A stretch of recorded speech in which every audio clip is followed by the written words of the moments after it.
Hey, welcome to Sleep Crime Stories. Before we begin, let me ask, where are you watching from, and what time is it there? A quick comment and a subscribe go a long way, it really helps. Now, turn down the lights, and let's begin tonight's case. You've probably heard more than once about the search for someone who has vanished without a trace. We all, in one way or another, encounter this phenomenon in everyday life. Missing person notices are commonly seen on the streets, broadcasted on TV or radio, and posted on social media. Those missing can be of various age groups, genders, social statuses, and nationalities. Most often, it's the elderly who are being searched for. Unfortunately, senile dementia and other mental disorders in older people can lead to confusion. As a result, they wander off in unknown directions. Children are the most vulnerable population. In most cases, their disappearances are due to abductions. But what about young people? Those who, it seems, shouldn't just disappear. They are healthy and rational. Often, the reasons for their sudden disappearances are violent acts committed against them. Sometimes, to conceal a crime and avoid accountability, hiding a body becomes a simpler solution. There's a legal maxim that goes, no body, no crime.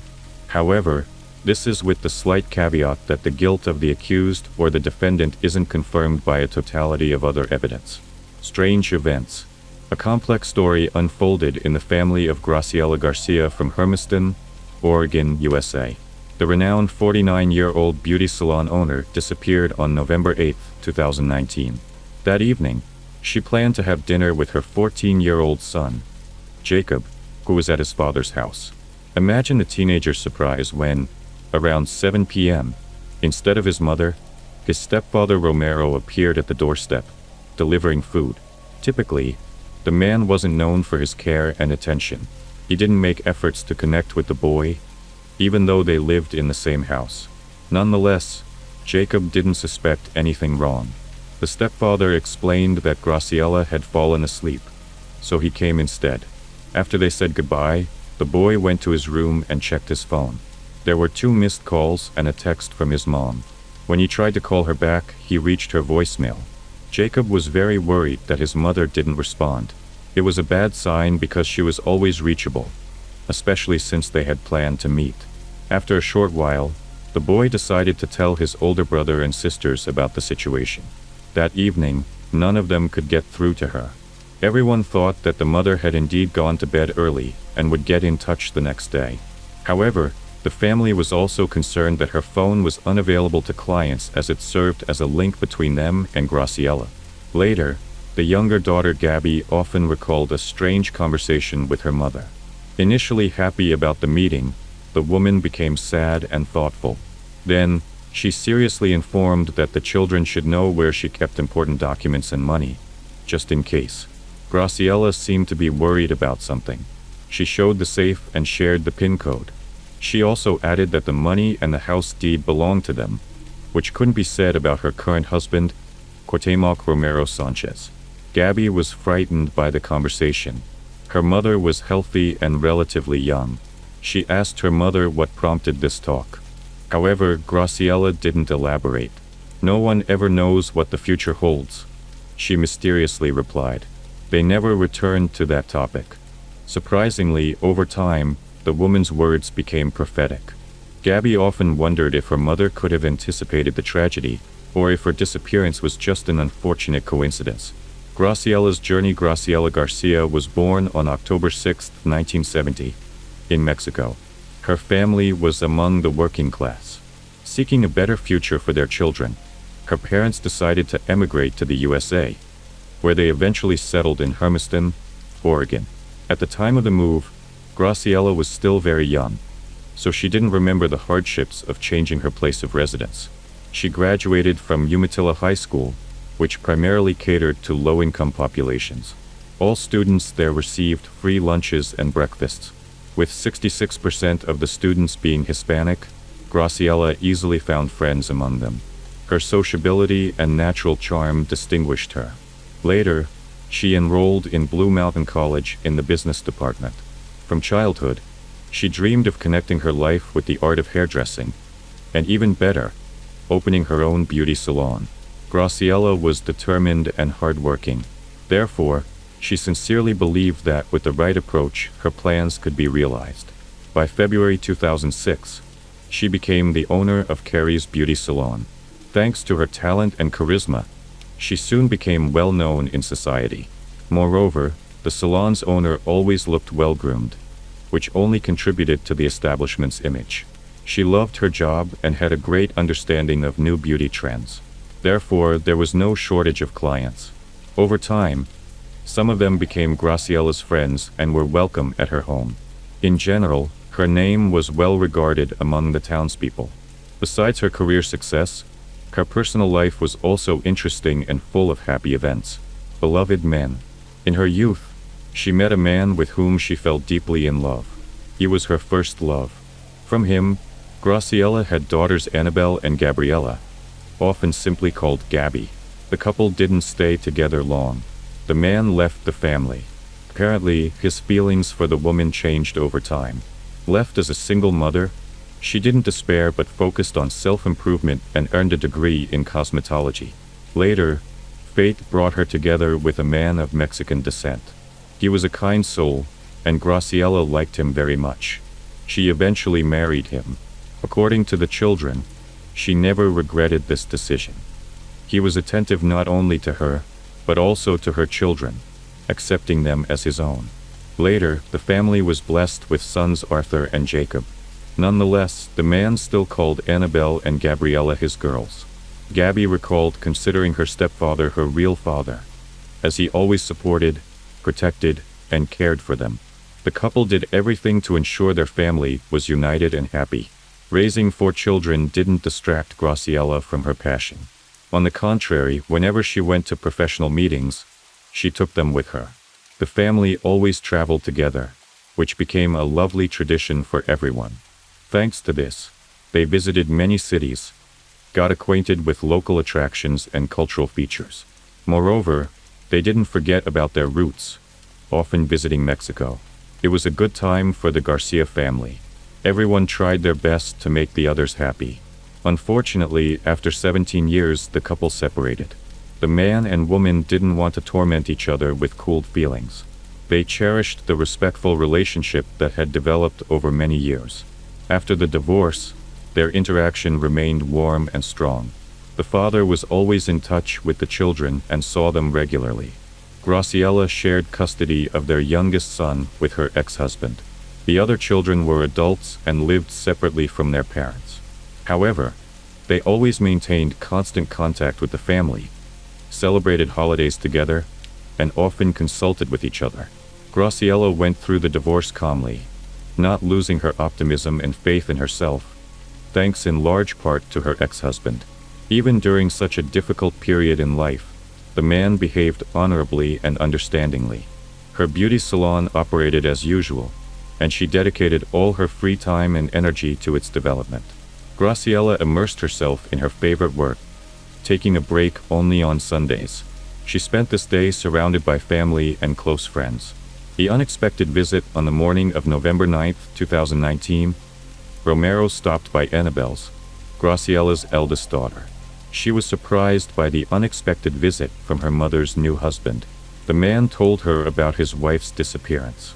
According to him, after meeting with Jacob the previous night, he returned home and lay down next to his sleeping wife. But in the morning, he found she wasn't there. After checking the house, he realized that she had gone somewhere.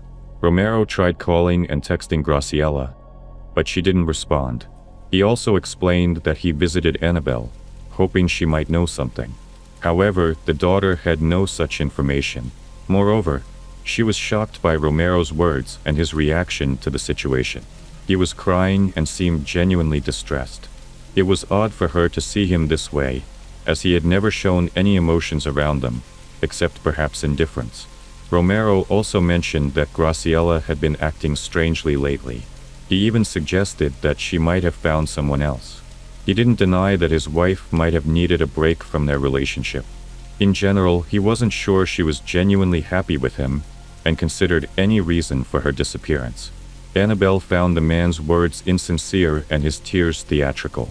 Moreover, She indeed started to worry about her mother, as she found his behavior suspicious.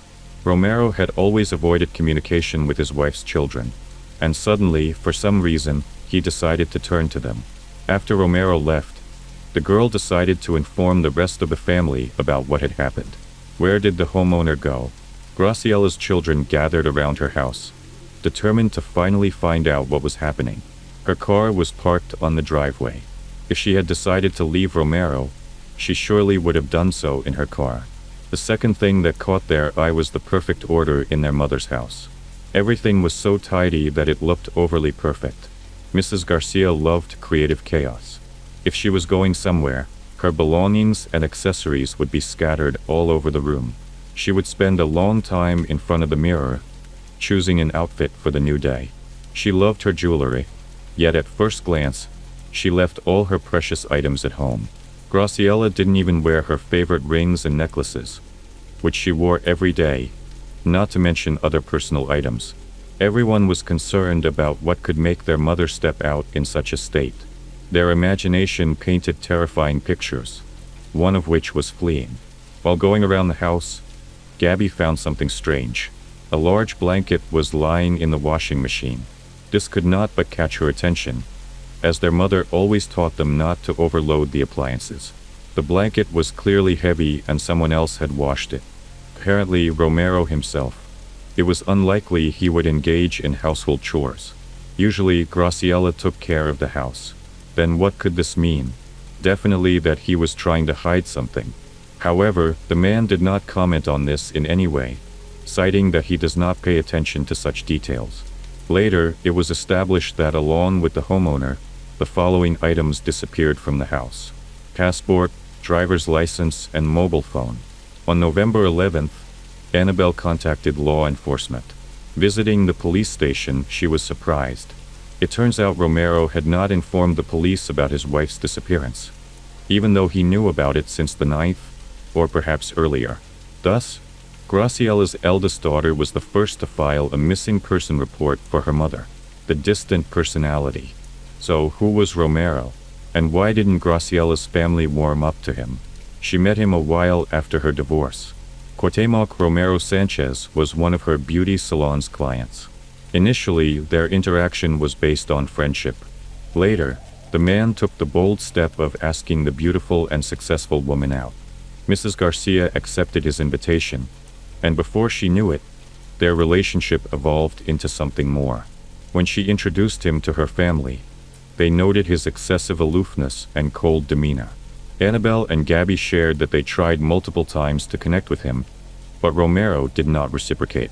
Graciella's children were puzzled by such behavior, but attributed it to individual personality differences, especially compared to their mother's past relationships. They genuinely wanted to understand her partner and the motives driving him. Sometimes he appeared odd and unsociable to them. They couldn't grasp how such a vibrant and joyous woman could fall for someone so dry. Nonetheless, they respected her choice. When their mother announced her upcoming marriage, everyone supported her and shared in the joy of the occasion, especially the girls, because they wanted to see her happy and loved. Romero's arrogance and restraint were noted even by guests on the wedding day. Some even thought he was overly jealous, as he monopolized the bride's attention. When Graciella's young grandchildren came to congratulate the newlyweds, Sanchez treated them with disdain rather than affection and tenderness. It was clear he didn't want to share his wife with anyone, even her family. After that, Graciella's relatives found it hard to conceal their true feelings about the man. Annabelle even openly stated she did not consider him a stepfather, let alone a father. All they wanted was to maintain normal relations, as seen in civilized families. After the wedding, the newlyweds moved in together into Graciella's house, along with her youngest son, Jacob. The teenager shared that shortly after, Romero began acting as if he were the sole owner. According to the boy, the honeymoon period was short-lived. Soon, the family idol began to crumble. He noticed that his mother initially tried to set personal boundaries, but, being non-confrontational, quickly gave in. This seemed to suit Romero, who was quick-tempered and never the first to apologize. To avoid creating tension in the family, Graciella conceded to him. Over time, It seemed she realized she had rushed into the marriage. In heart-to-heart conversations, she confessed feeling constrained and oppressed. Her husband controlled her and wouldn't let her go anywhere alone. Yet, she never spoke of wanting to leave the abusive relationship. It appeared Graciela was still in love with him. Everyone began to understand she had tied herself to the wrong man. Moreover, it seemed he was unemployed and living off his wife, as his constant presence at her side was otherwise inexplicable. This greatly frustrated the hard-working Garcia family. Sanchez was a skilled manipulator. He followed her everywhere, monitored her correspondences, and even friendships with her girlfriends were under threat of being disrupted. He either wouldn't let her go or could unexpectedly show up as if testing Graciela's fidelity. His jealousy was excessive. The heroine became embarrassed by such behavior and ultimately limited her social circle. Her family became the only people she communicated with. This inevitably affected her professional life, as the industry demanded constant contact with clients and attendance at various events. Friends and colleagues noticed that her former cheerfulness had vanished. The always radiant woman now looked sad and worn. It was clear she was unhappy. Her children noticed changes in her mood and appearance. They also observed that she had lost her previous independence. After discussing it among themselves, they once again agreed that they didn't like Romero. However, he was an adult woman's choice, and there was little they could change, especially since they were accustomed to respecting Graciela's decisions. Other relatives also expressed distrust towards the man. At the same time, none of them knew how to help her. The couple's relationship needed professional help, and Gabby once mentioned this to her mother, to which she responded that she would manage her personal life on her own. The noose tightens. In 2018, Graciela announced her decision to relocate her beauty salon to her home, explaining it was more convenient for her. Her family was skeptical about this idea, since they had never heard her mention such a plan in the 12 years since the salon's opening. Later, some clients mentioned that Romero often hung around the salon, creating a bit of tension, as if the warm and cozy atmosphere had been lost. Some thought Graciela made this move to solve a problem, but others doubted the idea originated from her, suspecting her jealous husband insisted on the move. Nonetheless, the salon owner continued to express her enthusiasm for the long-awaited changes, noting the home-based work allowed her to be close to Jacob and Romero. By the end of the year, she and her husband were remodeling a room for the salon, but the setup unexpectedly dragged on, completing only in May 2019. Despite the closure, her reputation remained intact, and a rumor of the studio's reopening attracted a queue of clients for months ahead, including new visitors.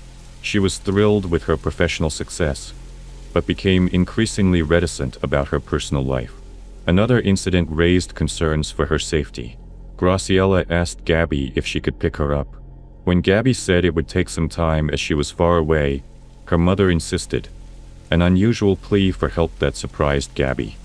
Graciela claimed everything was fine, attributing her request to a quarrel with her husband.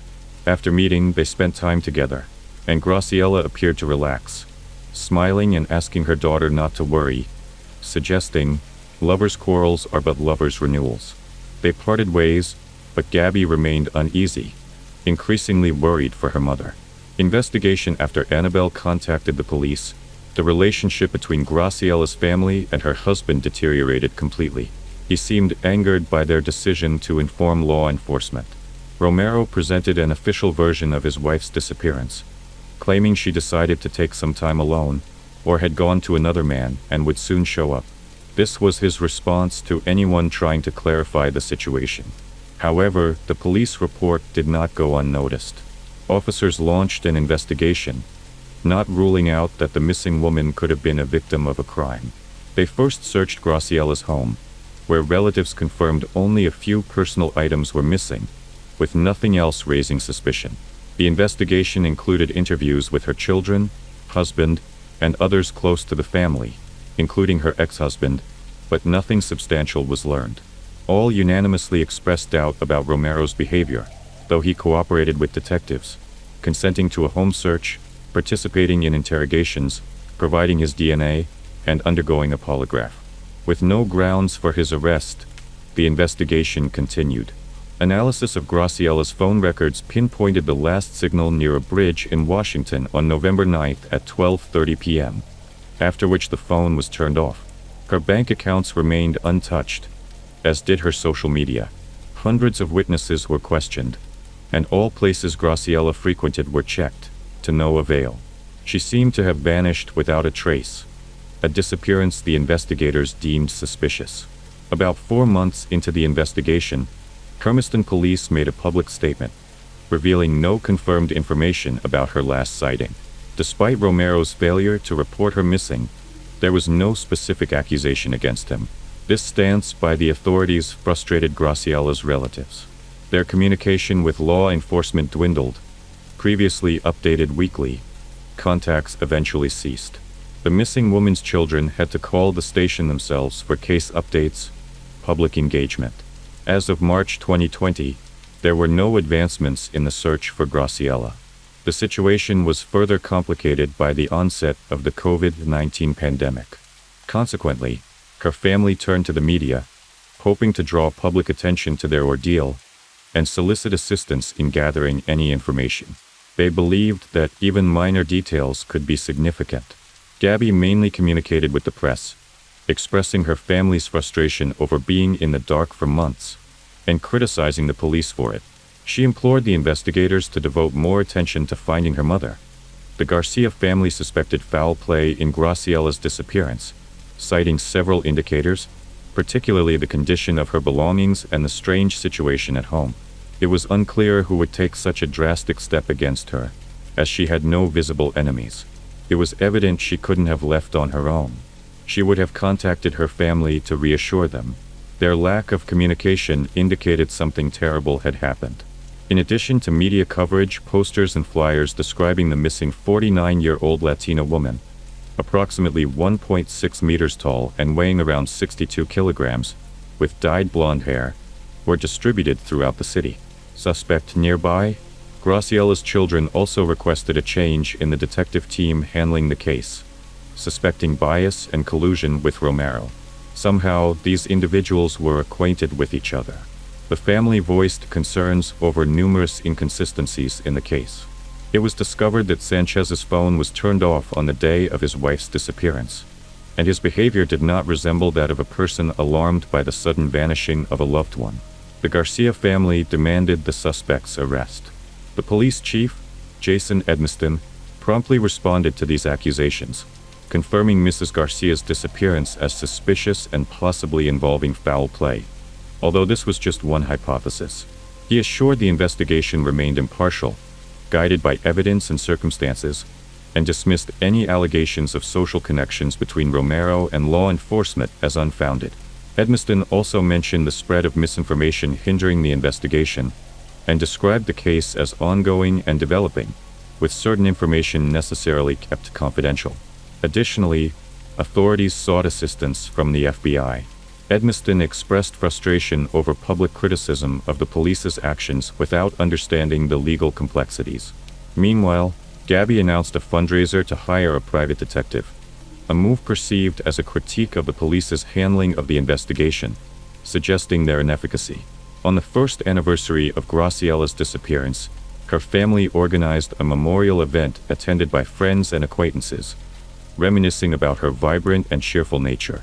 They prayed for her safe return and lit candles, later placing signs outside the police station, urging the search for Graciella Garcia to continue. The latest update in the case came in September 2023, when a significant incident involving Romero Sanchez made headlines. He was attacked and severely injured, requiring surgery. Speculation suggested that Graciella's brother, Mason Garcia, had shot the missing woman's husband multiple times. However, the media did not disclose the event's specifics or any legal repercussions for Mason. It seemed Graciella's family had grown tired of the police's apparent inaction towards Sanchez, leading one of them to take matters into their own hands, potentially leading to a more frightening conclusion, a tragic conclusion. Currently, the disappearance of Graciella Garcia remains an unsolved mystery, leaving her family in agonizing uncertainty. This state of not knowing is profoundly detrimental to their health and mental well-being. Over time, one might come to terms with loss, but the difficulty of living in limbo is significantly harder. It remains unknown whether Graciela is alive. Her children are left with nothing but to pray that the situation will soon become clear, and that those responsible will face justice. Ultimately, no crime is perfect. Sometimes there's just a lack of motive and evidence. Did you know that 1 in 8 people on Earth suffer from a mental health disorder? According to statistics, there were almost 1 billion people with mental health disorders in 2019. Such diseases lead to unemployment, disability, and crime. Among them, 2 groups are distinguished. The first includes serious mental health disorders such as schizophrenia, hallucinations, psychosis, and borderline conditions. The second category is represented by neurotics and psychopaths, aggressive and demonstrative personalities. Sometimes people are unaware of their diagnosis for decades. Some of them live a normal life without causing harm to others. Therefore, the clinical diagnosis of psychopath is not made today. The disease is called otherwise character disorder or antisocial personality disorder. Of course, not all psychopaths are violent criminals, but many of them pose a threat to the well-being of another person. For example, his or her self-esteem, mental balance, or finances. Nevertheless, there are some people who are so rude and out of control that they have to serve serious sentences for the crime they committed or be hospitalized in a psychiatric hospital. The story in question happened to Nicola Edgington, a British citizen. Amazingly, a young woman suffering from mental illness has repeatedly asked the relevant authorities, including the police, to pay attention to her condition so that she did not make trouble. And what came out of it you will learn further. On October 10, 2011, an egregious incident occurred in Bexley Heath, in the southeast of England. In the early hours of the morning, 2 women were attacked on a street in the town. The first victim was Carrie Clark, a 22-year-old artist. The girl was standing at a bus stop waiting for transportation. Without a hint of danger, was listening to music. At that time, she was approached by an unfamiliar woman in her 30s. Without further ado, she jumped on Carrie and stabbed her. Carrie fell to the ground in surprise. The attacker rushed at her, but the girl's reaction was faster. She grabbed the knife with her hand before the weapon reached her chest. The unconditional reflexes to survive were stronger than the situation. The victim even managed to push her abuser away.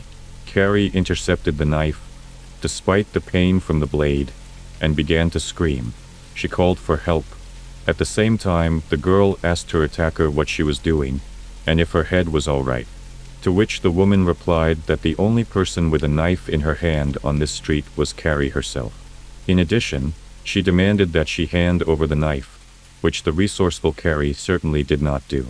The atmosphere, as well as the conversation that took place between them, puzzled the intruder, and she fled to the other side of the street.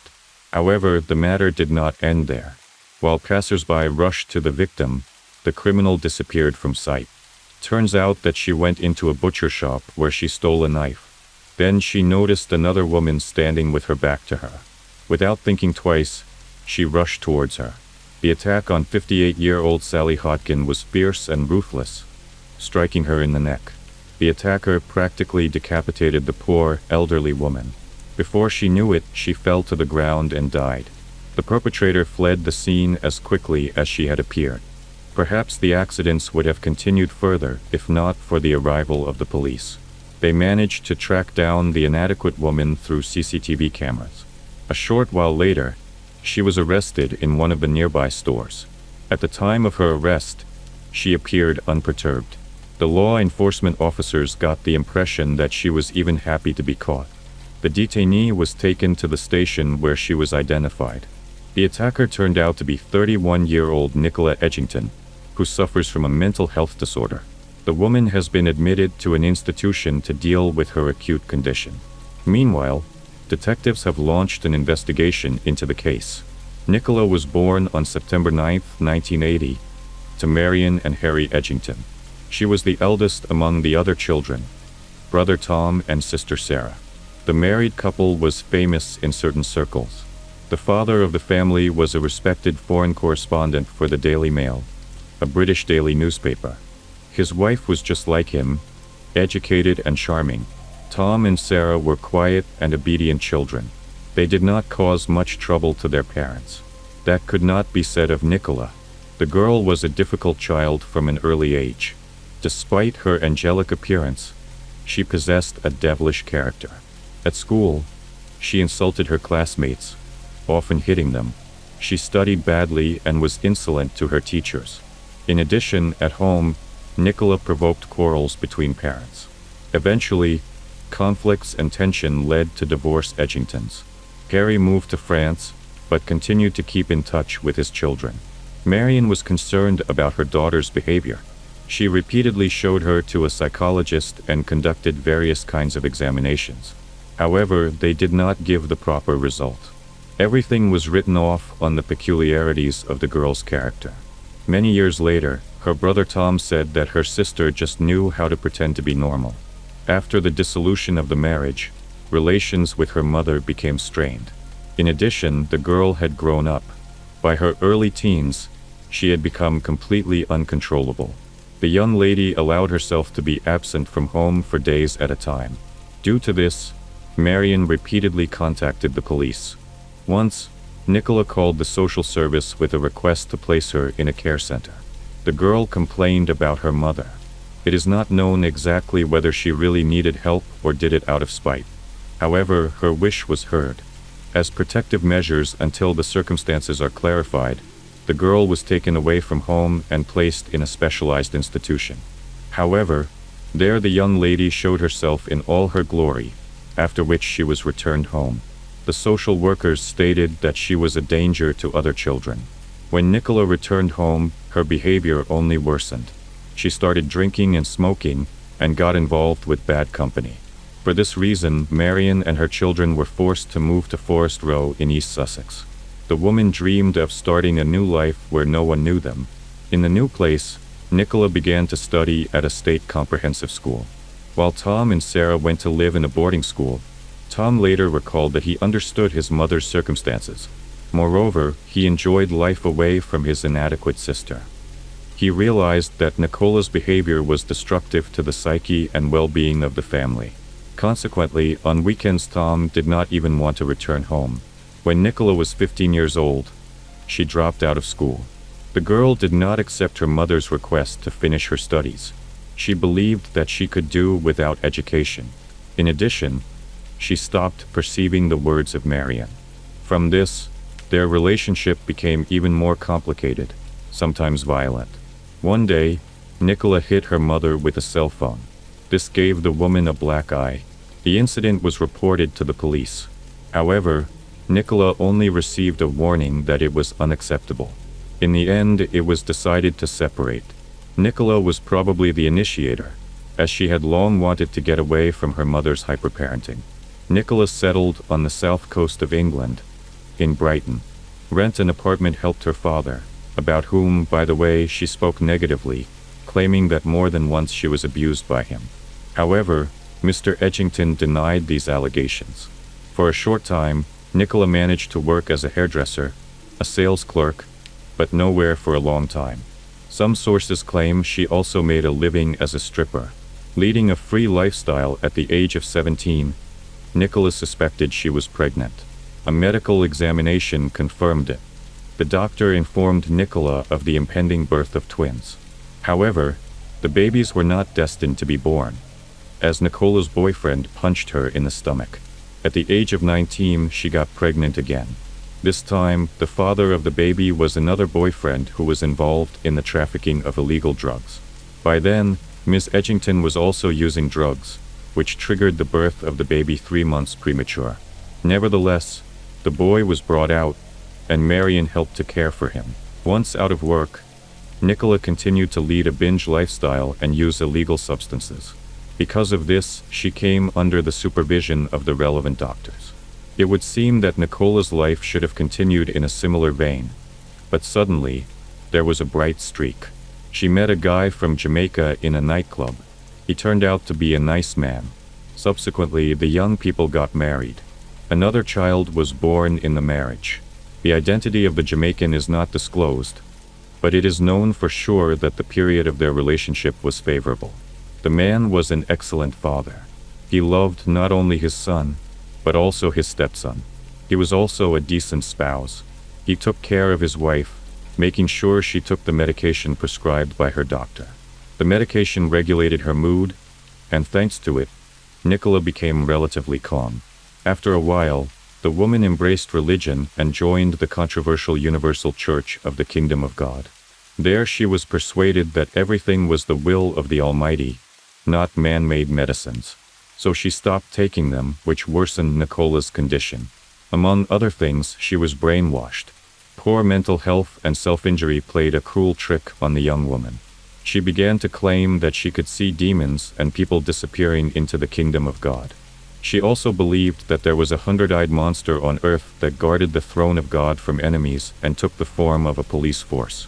Later, one of the doctors said that the patient confessed to him that she thought God had supposedly left her, taken everyone else, and abandoned her. Nicola was saddened by this, as according to her she loved and believed in him very much. She also saw storefronts as if they had experienced an apocalypse. In other words, she was talking religious nonsense and apparently catching hallucinations from time to time. At this time, presumably because of migration problems, her husband was forced to return to his home country. Seeing his wife's condition, he took the children with him. However, after a while, Nicola persuaded him to give up the eldest child, motivated by the fact that he is not his own father. Although the former spouse was concerned about her health, he still had to give the child to his mother.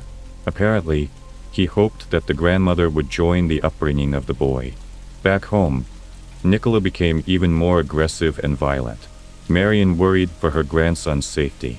However, the daughter limited her mother's involvement in her son's life. Eventually, at the age of 5, the child was handed over to social services. As it later turned out, he returned to the custody of his stepfather in Jamaica.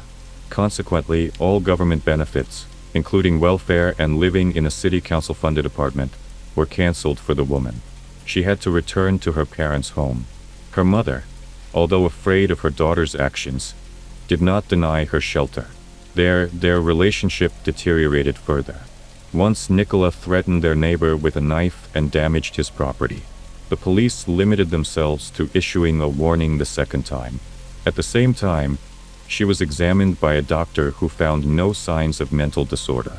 During the investigation into the murder of Sally Hodkin and the attack on Kerry Clark, it was discovered that Nicola Edgington had already committed crimes in the past. However, she was rehabilitated a short time later and was living at large under specialist care. What turned out to be appalling was that the woman had committed a crime against a close family member, and, in all likelihood, did not fully realize what had happened. It was November 4, 2005, when the entire Edgington family met for the first time in a long time. Only Harry, the father of the family, was absent. Tom and Sarah decided to visit her mother, and in order not to create obstacles in communication between his daughter and her mother, Tom decided to distract Nicola.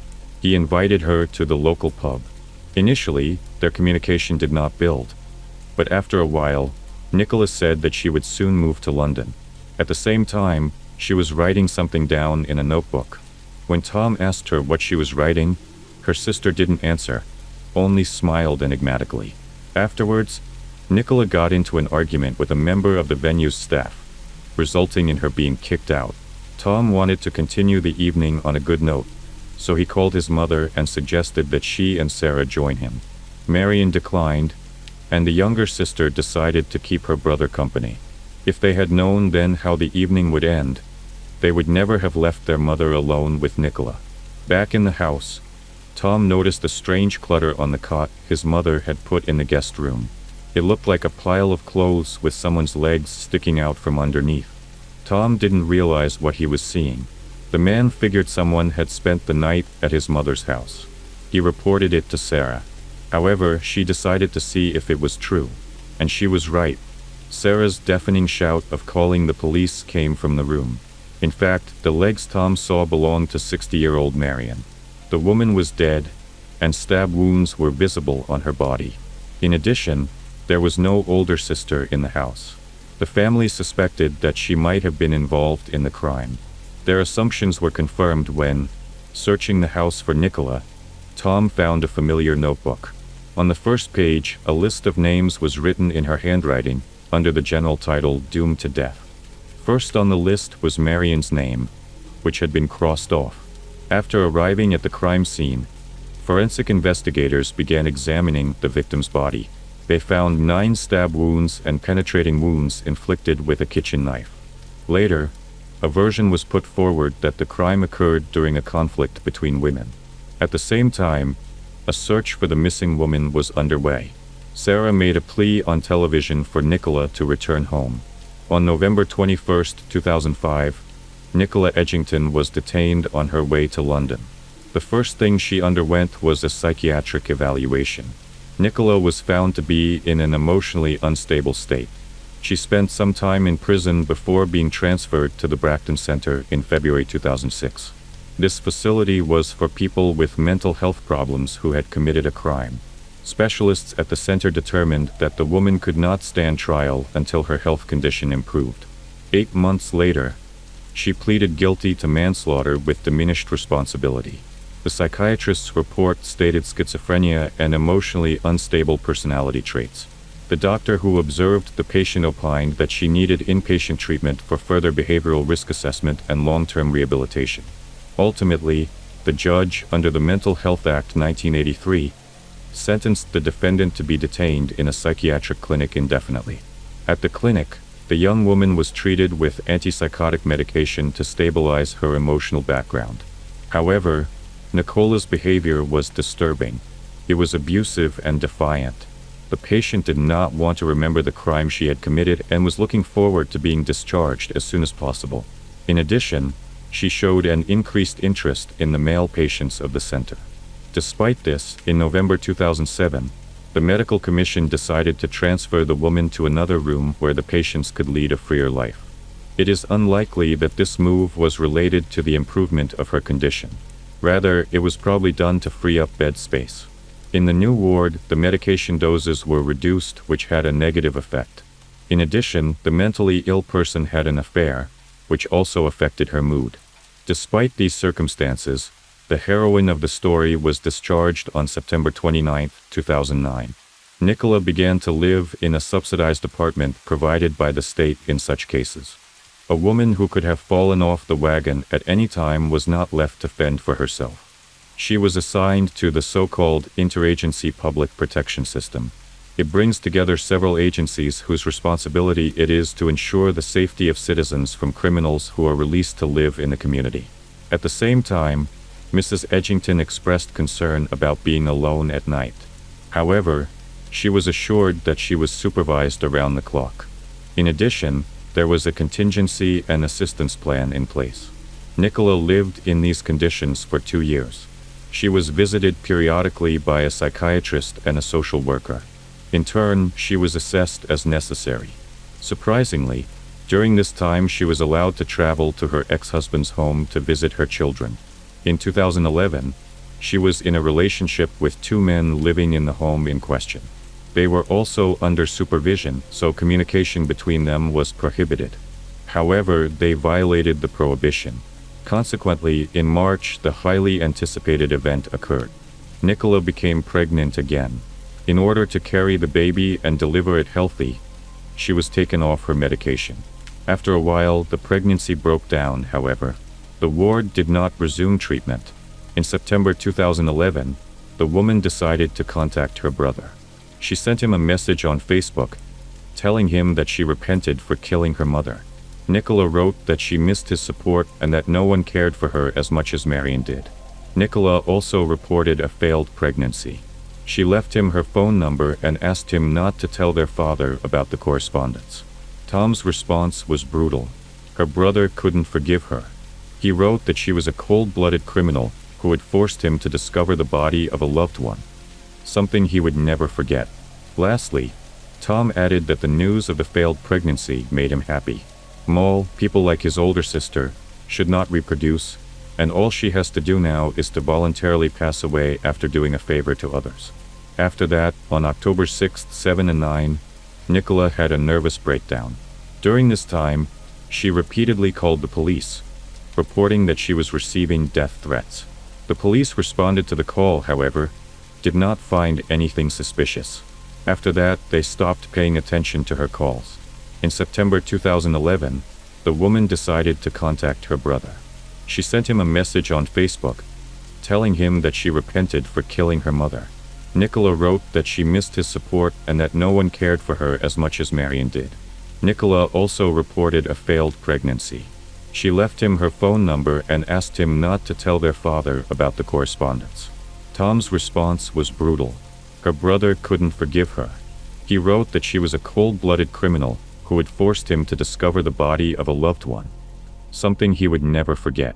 Lastly, Tom added that the news of the failed pregnancy made him happy. In September 2011, the woman decided to contact her brother, telling him that she missed his phone number and that no one cared for her as much as Marion did. She sent him a message on Facebook, telling him that she missed his phone number and that no one cared for her as much as Marion did. In September 2011, the woman decided to contact her brother, telling him that she missed his phone number and that no one cared for her as much as Marion did. After that, they stopped paying attention to her calls. Nicola sought comfort. She tried to seek help from the specialist assigned to her. However, she was unable to do so because the office was closed at weekends. She turned to her faith again, but this did not help her either. Nicola's condition worsened. On October 10, 2011, the climax came.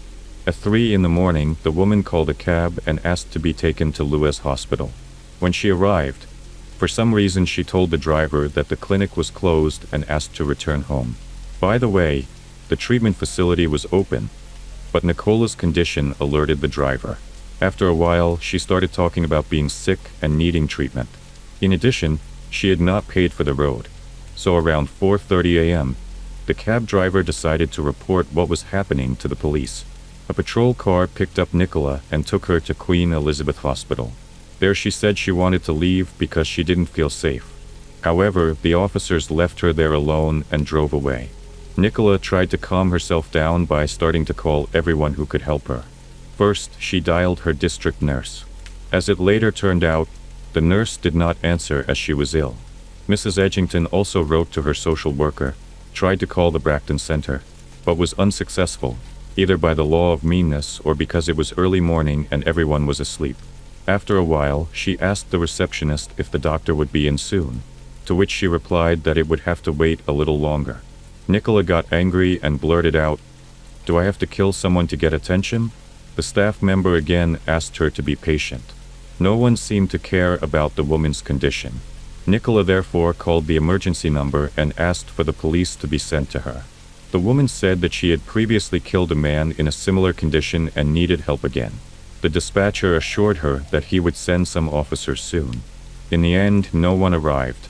She dialed a familiar number again and asked to be arrested while she hurt someone.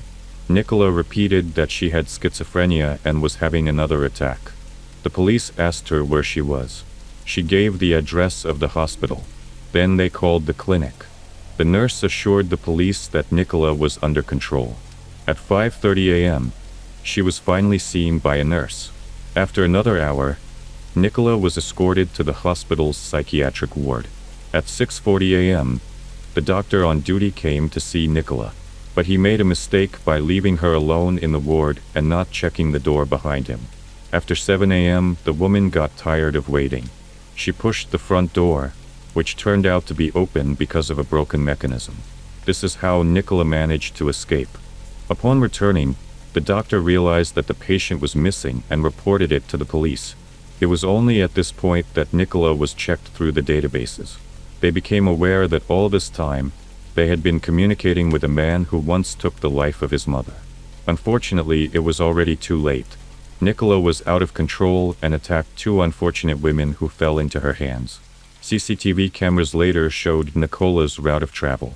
She boarded public transport and arrived in the city center at around 8:25 a.m. After getting off the bus, the unstable woman went to a supermarket where she stole a kitchen knife. What happened later is already known. Nicola Edgington appeared in court in early 2013. The woman pleaded not guilty to charges of murder and attempted murder. The parties were divided. Several psychiatrists spoke at the trial. A defense witness, Dr. Adrian Cree, told the court about Mrs. Edgington's strange statement. When he assessed her in 2005, he said the defendant believed that her boyfriend, whom she had dated for 2 years, was actually the father of her first child. Allegedly, he returned to the UK and changed his style of dress as well as his appearance. He then started a relationship with her for a second time, introducing himself as Philip. The psychiatrist added that he was convinced that Nicola was a paranoid schizophrenic. According to the prosecution, the prevailing diagnosis of the defendant was still borderline personality disorder with rational ability. Her actions on the unfortunate day were consistent and deliberate. The prosecutor referred to a recent medical report. It indicated that there was no need for inpatient treatment for Mrs. Edgington. However, according to the defense, the woman was clearly suffering from schizophrenia and other mental problems. Therefore, her responsibility at the time of the crime was reduced. The defense lawyers reported that Nicola's condition is very serious. In turn, Nicola said that sometimes she feels like she is caught in a computer game, and the only way to keep herself safe is to be with the police. Allegedly, she has formed a belief that if she commits theft, she will be caught. She also admitted that she doesn't remember the period of time between going to the store and being arrested. She admitted to the stabbing, but pleaded diminished responsibility due to her mental state. On February 7, 2013, a jury found Nicola Edgington guilty of the charges against her. On March 4, Judge Brian Barker sentenced her to life in prison, with the possibility of parole after 37 years, the minimum sentence. He exposed the woman as a skillful manipulator who made a choice, for which she will be held accountable to the full extent of the law for the rest of her life. Do you think Nicola received sufficient punishment for her actions? Or did some representatives of the special services treat her condition negligently enough, thus provoking the crime? Still with me? Good, that means you're ready for the rest. Don't forget to hit subscribe if you want more cases just like this one. Did you know that with the arrival of the holidays, the number of incidents increases? Crimes, assaults, robberies. During Christmas and New Year holidays, law enforcement officers register hundreds of crimes. What is this fact connected with? Firstly, the celebrations are accompanied by mass consumption of alcohol. People lose the measure of drinking and accordingly erase the established boundaries of behavior. Even those who have not committed atrocities before lose control. The list can also be supplemented by those who have mental deviations. When the spirit of unity, peace, and love permeates everything around, this category of society feels especially lonely and depressed. By committing criminal acts, sociopaths compensate for their moral state. In this way, they resolve accumulated internal and external conflicts. On January 25, 2022, the funeral of 26-year-old Elle Edwards was held at St. Nicholas Church in Wallasey, Merseyside, England. To see the beautiful young woman off on her final journey came several hundred people. The body of the young woman was delivered on a karate catafalque drawn by 4 white horses. Her unexpected and ridiculous death could not be accepted by the family's siblings, and the cold-blooded crime, which occurred in full view of everyone, did not leave the lips of concerned citizens for a long time. A man stopped in the parking lot near the pub Beacon, located in Wallasey. The local establishment had a special flavor and was full of visitors on Christmas Eve. For hours on end, the stranger kept his eyes on the entrance to the establishment. He felt that this was the most opportune moment for revenge. In the run-up to the festivities, the attention of many would be lessened. This meant that if he carried out his plan, he would be able to get away unnoticed. When at last the target appeared on the horizon, he fired. With a sense of satisfaction, the perpetrator started the car and fled the scene. On December 24, 2022, there was no sign of trouble. The city atmosphere was filled with magic. Everyone was preparing for the upcoming holiday. The streets were not crowded. In search missing products, some residents were actively shopping in stores. Those who had not yet bought gifts strolled through shopping centers. However, most citizens were at home with their families. Christmas is a time of gatherings and cozy company. The Edwards family was also involved in the pre-holiday hustle and bustle. In addition, Everyone was waiting for Lucy, one of the daughters of the family, to meet the upcoming holidays with her family. The girl flew in from Dubai. Her sister Ella was especially looking forward to Lucy's return. They were close in spirit and kept in touch despite the distance of thousands of miles. When the joyful moment of meeting occurred, the girls decided to cross paths with friends at the local pub, Beacon. There they had a great time. They danced and sang in karaoke, joked and laughed a lot. It was calm and peaceful as never before. However, the general merriment was broken by loud clapping. "Are those fireworks?" someone asked in the crowd. No, the atmosphere of celebration was disturbed by someone's madness. At 11:50 p.m., 12 gunshots rang out at the entrance to the pub. The bullets hit 5 people, 4 guys and 1 girl. Ella Edwards suffered 2 gunshot wounds to the head. Someone familiar with her attempted to give her artificial respiration, but the efforts were futile. Ella's condition was deteriorating. The injuries were too severe. After calling emergency services, ambulances arrived at the scene of the shooting. Having examined the victims, the medics made a preliminary conclusion. The 22-year-old suffered leg injuries, the 24-year-old guy was wounded in the arm, and the 33-year-old man's wrist was injured. The condition of 26-year-old Ella and the 28-year-old guy was deemed critical. On the way to the hospital, the unfortunate woman, without regaining consciousness, passed away. Ms. Edwards' injuries proved incompatible with life. Only a few hours before the crime, Ella had been talking to her father. "I was busy with Christmas preparations when the police reported what had happened," Tim Edwards later recalled. "Came as a real shock to our family. Everyone who knew Ella found it hard to believe what had happened. After all, she was so young and beautiful for her early demise. Did she really have ill-wishers in her entourage who were capable of such a thing?" Ella Edwards was a very beautiful and cheerful girl. She worked as a beautician in a local beauty parlor and also worked part-time as a dental assistant. Despite her young age, she was established in life and had a good income. She was very goal-orientated and had no plans to rest on her laurels. Ella was not deprived of male attention. Nature awarded her with outstanding external data. Her friends noted that in addition to external beauty, her inner beauty stood out. She was very kind and positive. The character of Ms. Edwards allowed to find a common language even with the most capricious customers. For what the employee was on good account with the management. Thanks to the love of beauty and makeup, the girl was waiting for a brilliant future. However, life ordered otherwise. At the first stages of the investigation, there were no clues. The intruder attacked us suddenly as he disappeared. At the scene of the crime, he left only shell casings and victims bleeding. Detectives knew one thing for sure: the attack was planned. Police needed time to determine if Ella was the target of the attack or was a random victim. For the most part, law enforcement officials were leaning toward the idea that the girl was among the victims by accident. Detectives interviewed the victim's family to get a better understanding of the victim's personality and the specifics of her life. All spoke positively about the girl and frankly did not understand that someone could have attacked her intentionally. From their words, the deceased had no enemies. Ella was very beautiful. Perhaps there would even be those who envied her or wanted to be close to her. However, it is unlikely that the crime occurred on the basis of envy or jealousy.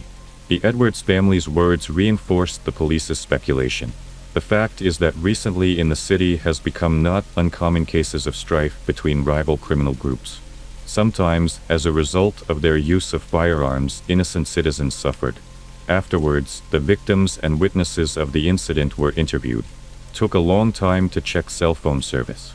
Officers also recovered CCTV footage from the pub. The investigation was to examine them. The authorities also contacted the media. They called on people with information to help bring those responsible to justice. Above all, this involved providing video footage from mobile devices that had been taken on the incident. Any of them could show the car in which the attacker arrived. City officials held a meeting with local residents. First and foremost, they wanted to support and reassure concerned citizens. The next goal the meeting had was to convince eyewitnesses to share the data they had. It was possible that someone might have seen the moment of the attack or even known the perpetrator. A group of volunteer activists was organized who went door to door and talked to citizens. The result of the work was not long in coming.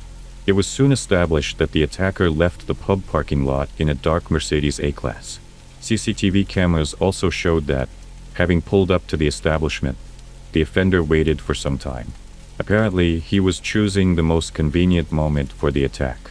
When L and other young people were outside, he fired shots. After that, he quickly got into a car and drove away. It was possible to establish the moment of the crime and the fact that the attacker was alone.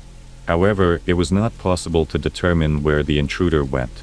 So, detectives went door to door interviewing the residents. Hoping to identify the attacker, they described the vehicle and the circumstances of the incident.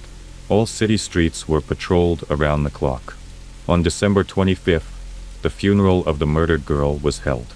Despite it being Christmas Day, the site of the victim's last funeral was closed as a sign of grief and remembrance for the victims. The owner of the Beacon Pub left a message on his social media page with words of support for the family of Ellie Edwards. On the same day, her father laid flowers at the door of the establishment. "To my beautiful Elle, the light of my life, you will always be with us," he whispered. Already on December 26th, 2 suspects were detained. They were a 19-year-old Rockferry resident and a 30-year-old man from Tranmere. The woman was taken into custody on suspicion of conspiracy to commit a felony. 2 days later, another arrest was made against another Tranmere resident. The 31-year-old man was also suspected of conspiracy to commit a felony. At the time of his arrest, the 2 earlier arrestees remained at the station. The names of the detainees were not released due to lack of direct evidence. All 3 were soon released. The police failed to prove their involvement in the crime. The locals were angry at the rampant crime and the impotence of the police. Therefore, the detectives were forced to issue a statement again. They said that the investigation would continue until the culprit was identified and punished. It was still assumed that the shooting at the Beacon Pub had been caused by a feud between local gangster clans, and the unfortunate L. Edwards was seen as a random victim.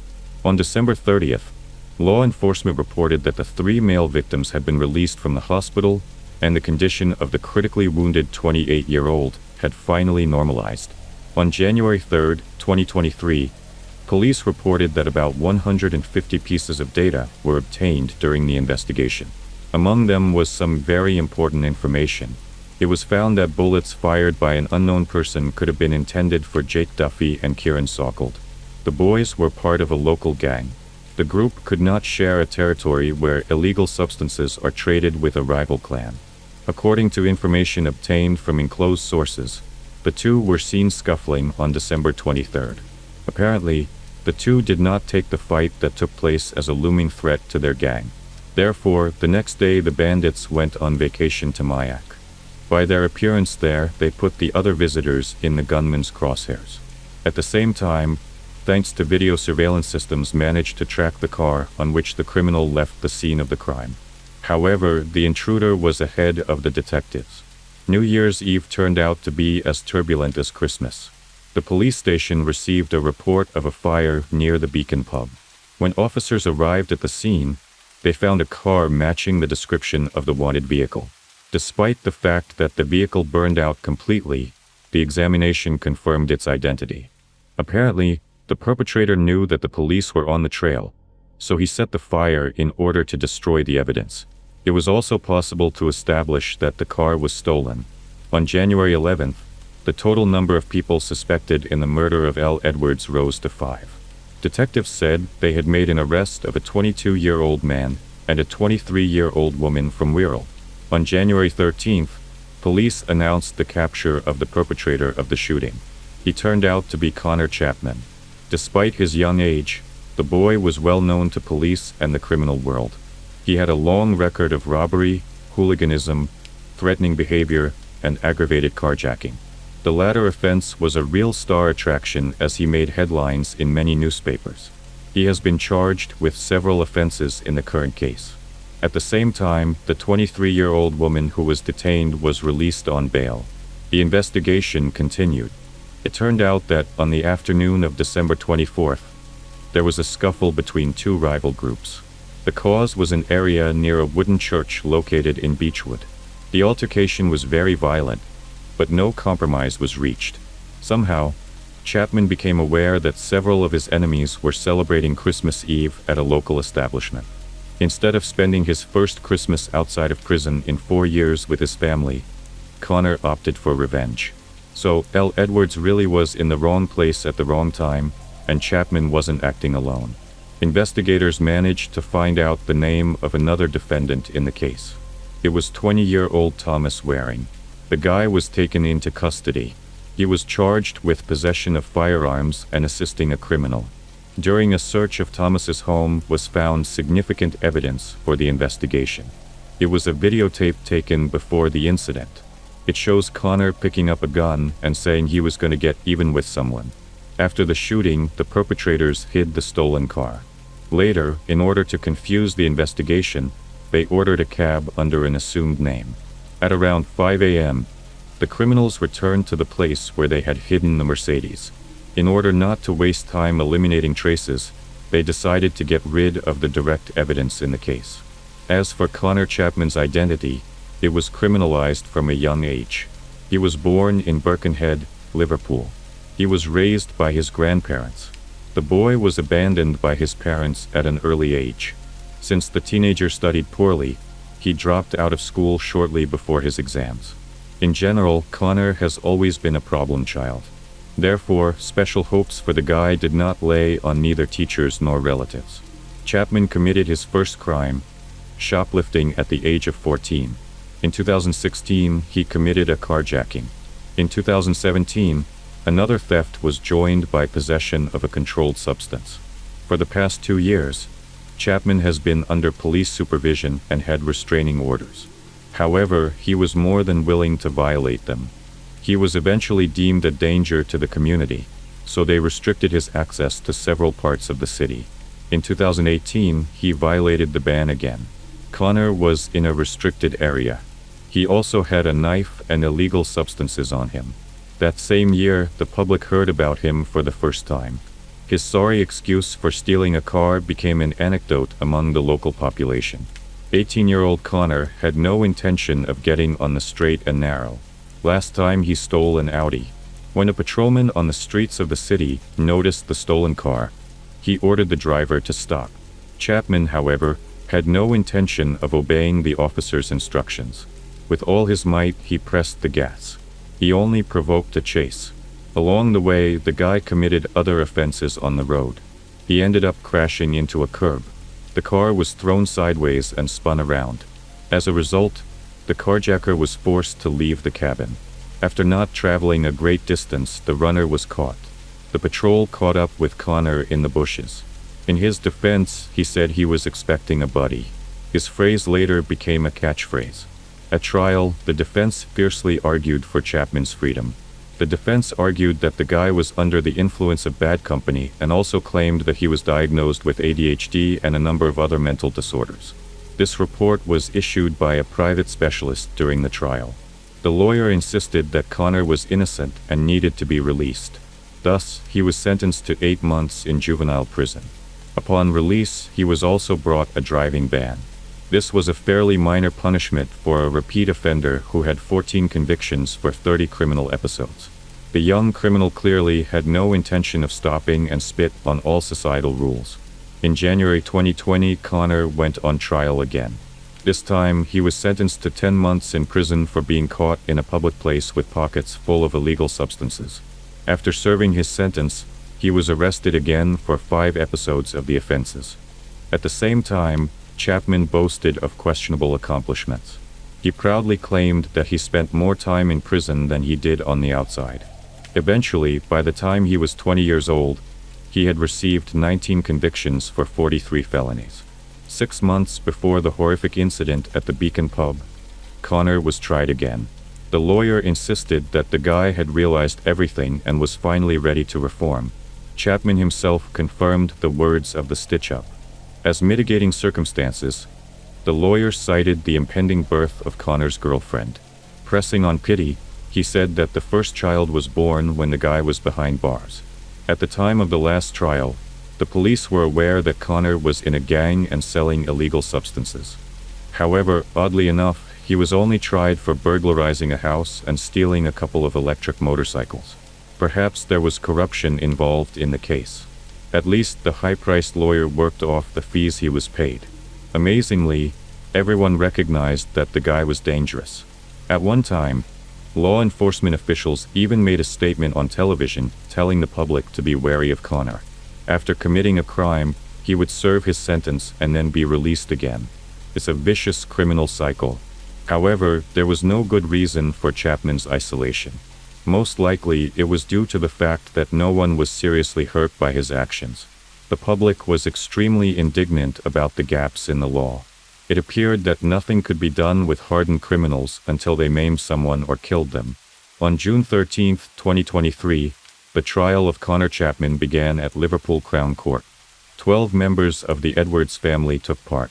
Prosecutor Nigel Power announced what the defendant was charged with. Chapman pleaded not guilty to all charges.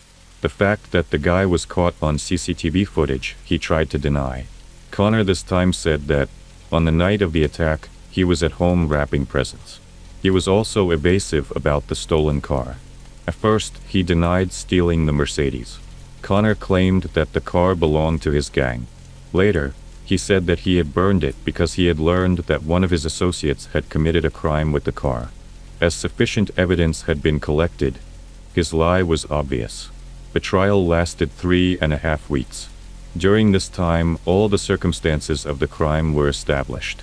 The real reason for the shooting on December 24th in a local pub was rage and revenge, which Chapman could not control.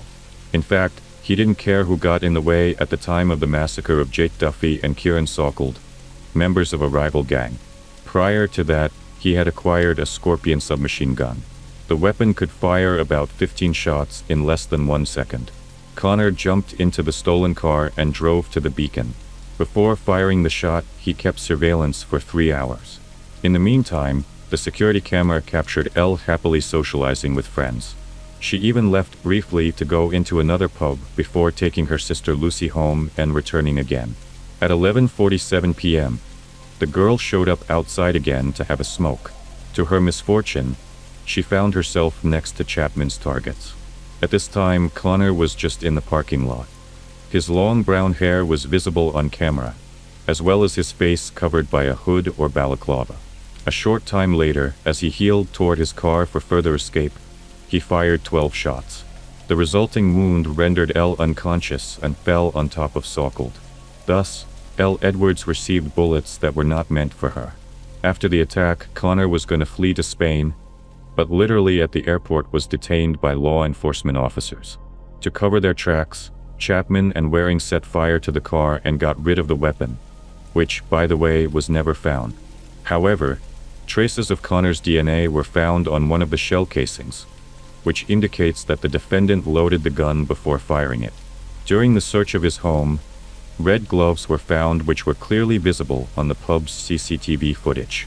They were also found to have his DNA on them. All of these facts linked Chapman to the massacre that took place. By the way, while the perpetrator was awaiting sentencing, both of his attack targets were behind bars. Before the jury of 5 men and 7 women went to discuss the verdict, Tim Edwards was given the opportunity to speak. He said he had been forced to view CCTV footage before the trial. It's horrible to see your daughter die and not be able to prevent it. I will never forget it. Elle was in the street with her back turned to her perpetrator, the father reported. He added that if the shots had come 6 inches up or to the side, his Elle would still be alive. Elle's father hoped the final verdict would be fair, and the perpetrator would never again be able to spend Christmas with his family on the loose. It took the judges 3 hours to come to a unanimous decision. On July 7, 2023, Connor Chapman was sentenced to life in prison with parole eligibility after 48 years. The Edwards family was happy that the cold-blooded criminal would be behind bars for the rest of his life. The convict cynically committed the crime and did not even think to repent of it. It was proved at the trial that the pub shooting was the culmination of a feud between the Woodchooch and Beechwood estate gangs on both sides of the M53. Thomas Waring was also found guilty of all charges against him. He was sentenced to 9 years in prison by the court the same month. Such a short sentence was probably due to the fact that the lad, unlike Chapman, had little criminal experience. The public was outraged. Innocent citizens were once again caught up in criminal disputes. They were even angrier that potentially dangerous gang members often served minimal sentences. Prohibitions which are used by the courts as additional penalties have little effect. This became particularly evident in the case of Connor Chapman. The lad was subject to a ban on being on the premises where the pub was located, as well as a ban on driving. To ensure the safety of the public, they proved ineffective. The death of Al Edwards was proof of that. The incident highlighted the need for a review of the existing legal framework. In addition, the brazen attack once again highlighted the problem of firearms availability. After several similar deaths in the county of Merseyside, the government has allocated $350,000 to implement a pilot program. It is linked to reducing gun crime across the region. Tim Edwards also announced the organization of a fund to support victims of gun violence. One of the main goals of the national authorities should be to reduce the number of guns in the hands of civilians and criminal gangs. Father L. expressed his views. He also added that carrying weapons, even for children, is becoming the norm. The younger generation is particularly vulnerable to what they see and hear. Mr. Edwards recalled that during his childhood years, he never heard of any of the kids picking up a gun, much less knowing where to get one. In his words, everyone has become very vulnerable in today's society. People are not safe anywhere. An attack can happen in a private home, on the street, or in a crowded place. A prime example of this was the party at the Beacon Pub on Christmas Eve 2022. A celebration that should have been full of joy and warmth for L. Edwards turned into an irreparable tragedy. The Roman poet Decimus Junius Juvenal once said, "There is scarcely a litigation in which the cause of the quarrel is not a woman." Times change, but morals remain the same, and not everyone may agree, but whatever happens, a lot of it comes down to the female gender. Often behind every twisted story is a woman. In the fall of 2001, another gruesome event rocked Oklahoma City. The city is in the heart of a deeply religious belt. The so-called Bible Belt of the United States is known as a hotbed of religious and conservative values. At the same time, this part of America is known for its high rates of crime, divorce, and teen pregnancy. The cold-blooded crime that occurred in Andrew's family, saddening and outraging the faith community, added to the unfortunate list. No breaks. One rainy October morning, a strange phone call rang in the office of Robert Andrew, senior vice president of a well-known advertising company. The man on the other end of the phone identified himself as a doctor at a local hospital. The unidentified man reported that Brenda, Mr. Andrew's wife, was in critical condition. In a panic, Rob rushed to his car, started the engine, and headed for the clinic. On the way, he noticed that when he pressed the brake pedal, the vehicle would not stop. After running a red traffic light, he successfully pulled over to the side of the road. The car stopped. Miraculously surviving, he called a cab. When he got to the hospital, he learned that his wife was not a patient. When Rob took the car to a repair shop, the technician told him that the brake hoses had been cut. The unfortunate man was speechless with surprise. Someone had obviously wanted to take his life and had come up with a good reason to drive the car. But who was capable of such an act? Putting all the details together, Rob headed to the police station. He informed law enforcement officials that someone had tried to take his life, and apparently he had a pretty good idea who it was. The inseparable couple. Robert and Brenda were married for about 17 years. The couple had 2 beautiful children during their marriage. The couple were very religious, so they raised their children in faith and morals. Together, they attended church, were engaged in charity. To the average person, their union seemed happy and reliable. However, in October 2001, their family ship went down. Mrs. Andrew left her husband and filed for divorce. Good girl, Brenda. Brenda Evers was born on December 16, 1963, in Enid, Oklahoma. The girl's parents were devout Christians. They gathered around the table for meals together, held group prayers, and attended the parish. Brenda grew up a quiet and peaceful child. She did well in school. She spent most of her time at church helping others. When many of her peers were dating guys, she waited for the one and only for life. In high school, the girl was a cheerleader for the soccer team. She was very fond of dancing, but never participated in parties. In general, in her younger years, Brenda was a model of piety and modesty, like her mother. By the way, she wanted to be like her mother in everything. Therefore, after marriage, she intended to become a housewife and devote herself to her husband and children. First, love. At the age of 17, the girl met Rob Andrew, the older brother of her friend. He was older and studied at one of the state universities. Young people began to communicate. It turned out that they had a lot in common, despite the fact that the guy was a Baptist and Brenda was a Lutheran. The two of them had conservative views on life, attended church, and dreamed of creating a large and friendly family. So, the friendly relationship grew into a romantic one. After a while, the girl entered college in Winfield, Kansas. Despite the distance of 125 miles between them, the couple actively kept in touch. Eventually, to be closer to her lover, a year later Brenda transferred to a university in Ohio, in Stillwater. Close to the summer of 1984, the lovers became husband and wife metamorphosis. Soon, Robert received a tempting job offer in Houston, Texas. The man doubted the decision, but Brenda convinced her spouse. While he was building a career as an advertising manager, she managed to get a degree and get a job in banking. Mrs. Andrew fell in love with the tall buildings of the city, nightclubs, and busy life. Texas changed the young woman. She got rid of her excessive modesty. She began to take care of herself, wear fashionable clothes, makeup, made a large circle of friends. Her husband was not very pleased with his wife's transformation. He thought that a believing woman should be more restrained. Besides, Rob was homesick. Therefore, when he was offered to the advertising agency in Oklahoma City, he gladly agreed. However, Brenda did not support her spouse. They even quarreled on this ground. Then still came to a compromise. The couple agreed that Robert will settle in a new place and find a suitable house. And if everything works out well, the wife will join him. A few months they lived separately from each other. Subsequently, the family was reunited. In the early 1990s, the Andrew couple settled in a luxurious house in the prestigious neighborhood of Lansbrook. And 9 months later, they had a daughter, Tricity. Brenda even quit her job to become a housewife and engage in child rearing. 4 years later came son Parker. It seemed that there came a family idol.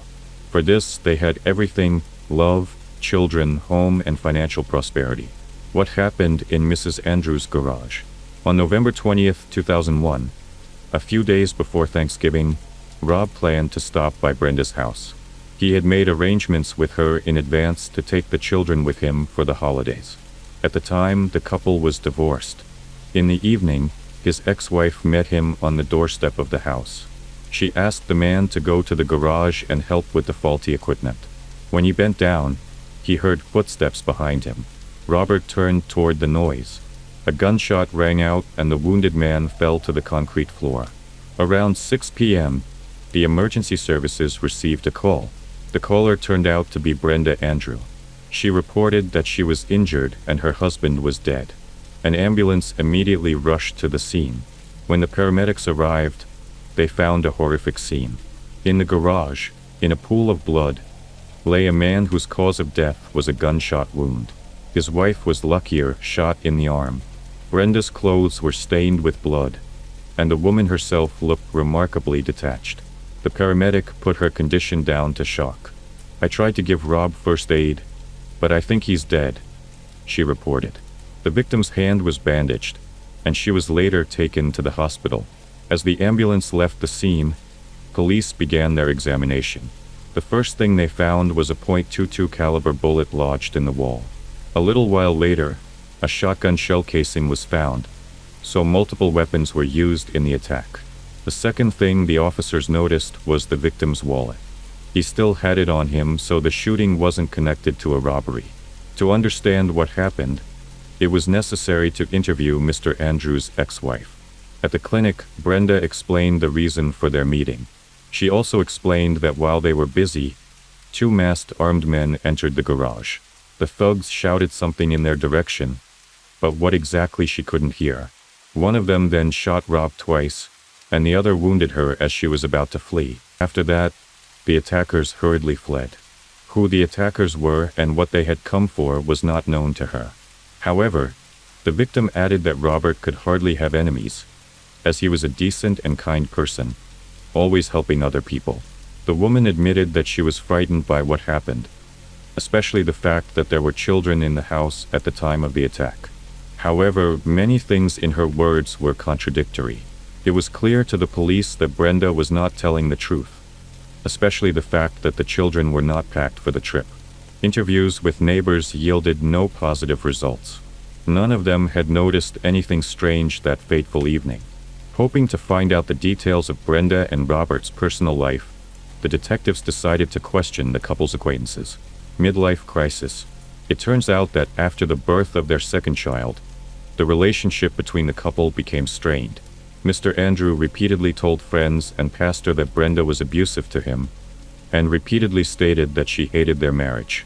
Ronnie Stump, a friend of Robert's who was a frequent visitor to the bereaved family, said he thought their feelings were abnormal.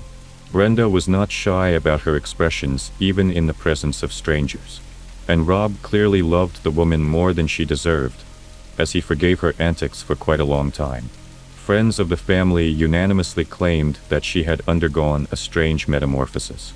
From an ordinary housewife, she turned into a woman of easy behavior. These accusations were not unfounded.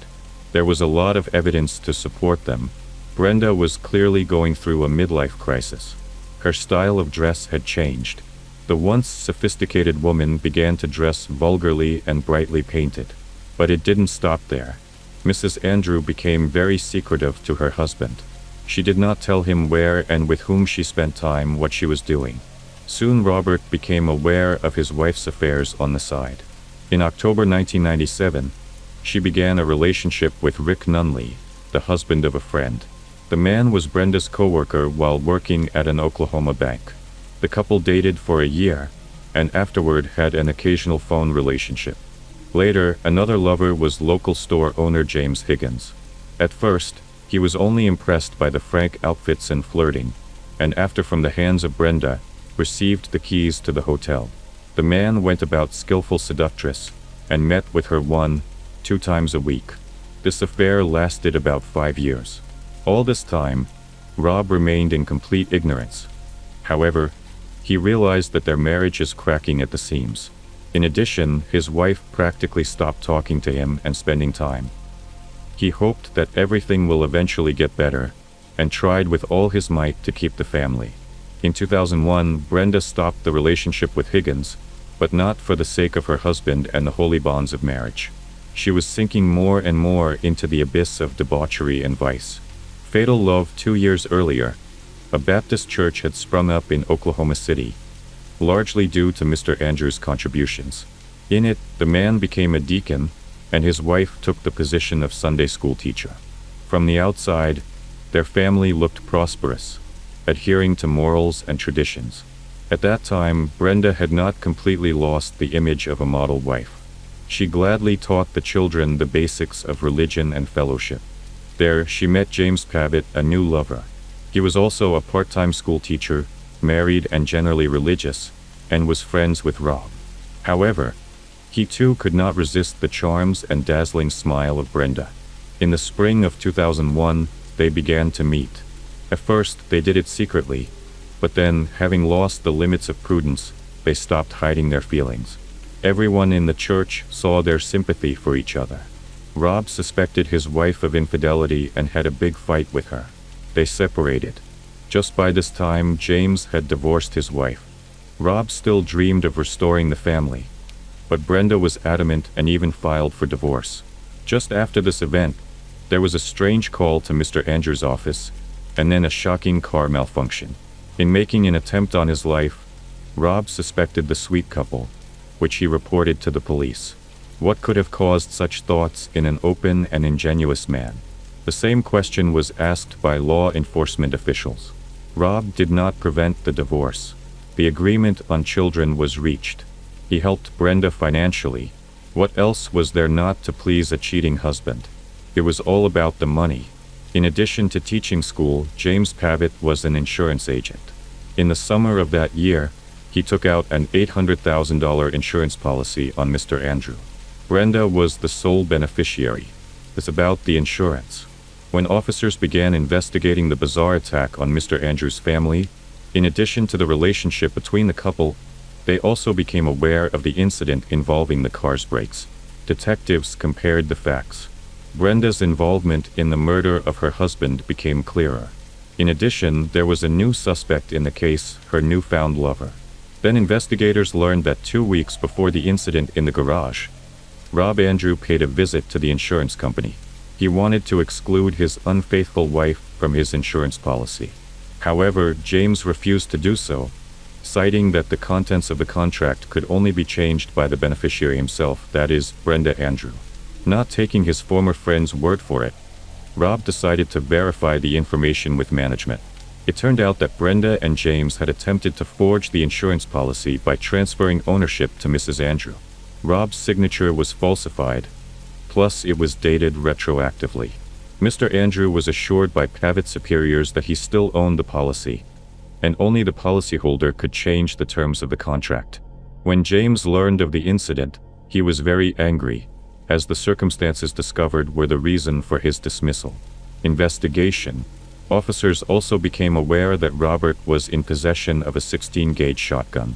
When Rob was moving out of the house, Brenda did not give him the weapon. During a search of Andrew's home, the shotgun was strangely not found. Meanwhile, an inspection at Gigstad's neighbor's house yielded an unexpected result. A fired shell casing from the shotgun they were looking for was found on the bedroom floor, and several .22 caliber bullets were found in the attic of the Gigstad family home. At the time of the crime, the Gigstad couple was not home. No signs of forced entry were established. Mrs. Gigstad admitted that the spare key to their home was in Brenda Andrews' possession. Another piece of evidence came from Joanna Larson, Pavitt's daughter. On the day of the crime, the girl lent her father her car. He promised to get it repaired. However, when James returned the vehicle, the daughter realized that he did not fix it. In addition, Joanna found a strange find on the car mat, a bullet of .22 caliber. To top it all off, the girl admitted that her father told her to throw it away when she informed him about it. Investigators also discovered that James had purchased a handgun the week before the attack. Consequently, detectives planned to question the sweet couple. The last ride on November 23rd, Robert Andrews' funeral was held. This crime raised many questions among family and friends. However, even more perplexity arose when Brenda and her children did not appear at the ceremony. Also, James Pavitt did not show up to say goodbye to his friend. No one present knew where they were. This worried not only Robert's relatives, but also the police. It became obvious that the no-shows had gone on the run. Apparently, they guessed that the officers were on the trail of the perpetrators. The suspects were identified. By then, the autopsy results had come back. Brenda's description of the attack differed significantly from the forensic report. As the police had suspected, 2 different weapons were used in the attack. Robert and Brenda were wounded differently than the dead man's wife described. The first shot at the man was indeed fired from a shotgun at long range, but the second came at close range from a .22 caliber pistol. Brenda's arm itself was also shot at close range with the same gun.